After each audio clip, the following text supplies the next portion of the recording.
xoolal da di sama jigéen di sama xarit. insistel ci moom. non kii da di sama jigéen. Ndey dañoo yàgg. affaire bi dafa compliqué woon de. toll woon nañu ay guddi yoo xam ne nii. ma ñàkk sama ndey ak sama baay billaahi wallaahi jàmbaar a ngi nii taxaw. Sénégal jàmbaar a ngi nii taxaw.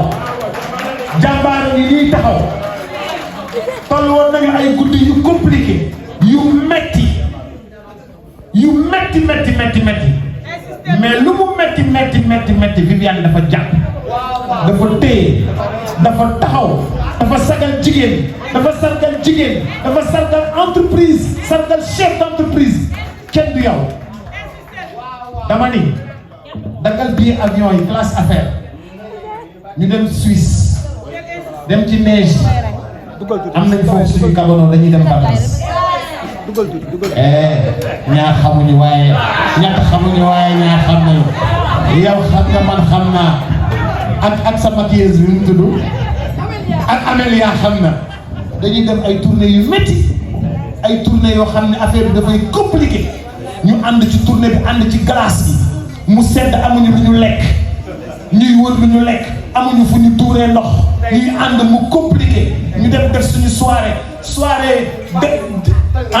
ñu ànd dugg ci avion bi panne guddi gi ñu wutiwaat beneen avion bi panne ñu wàcc gaare ma luyewaat avion ci guddi gi barki yàlla dama luyewaat avion ci guddi gi laa luyewaat ci guddi gi na ma ñu ne dañ koy yóbbu mu ne moom du dem day tëdd ak ñun ci beneen hôtel bi ba le lendemain mu doog a ànd ak ñun.